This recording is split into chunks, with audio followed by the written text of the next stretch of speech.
Hi friends, कैसे हैं आप लोग।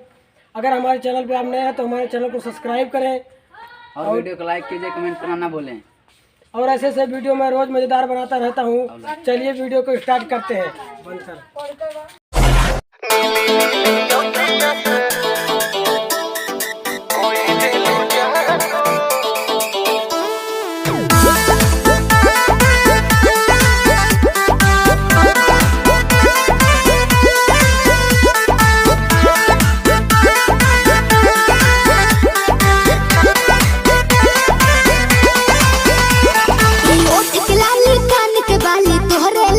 अच्छा पाँव के पायल, आँख के काजल तोहरे लाबा।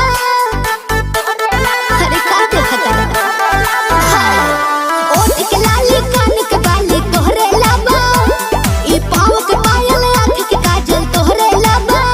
अरे जानू कही के दिलवा भइल बाबे कहबू। नीली नीली अखियाँ से कोई दिलु जादू।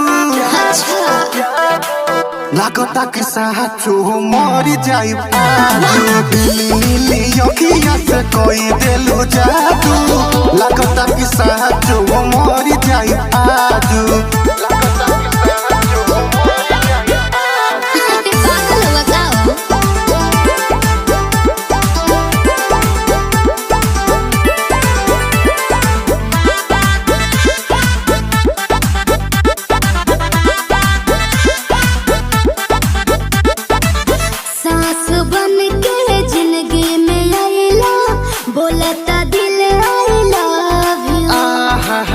एगो कहे जा का हम कही, दिलवा में बहारू तू ही तू।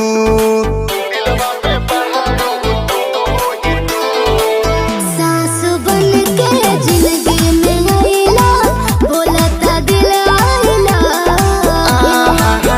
एगो कहे जा का हम कही, दिलवा में बहारू तू ही तू।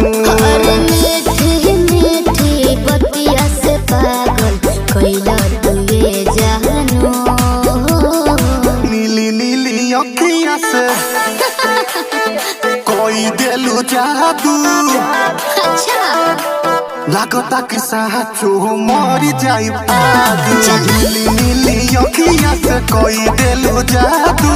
लागता कि साचो मरी जाई आजू।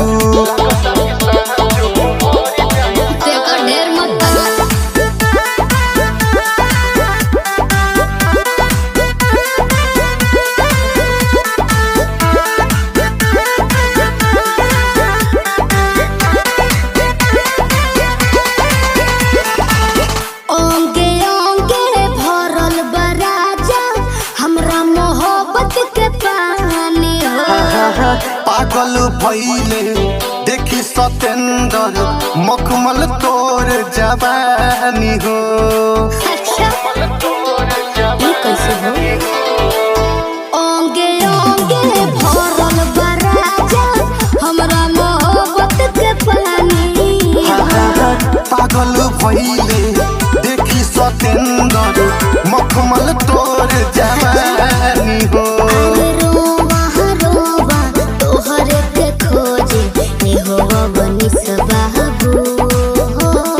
नीली नीली अखियाँ से जी कोई दिलु जादू। लागता कि साचो मरी जाई आजू। नीली नीली अखियाँ से कोई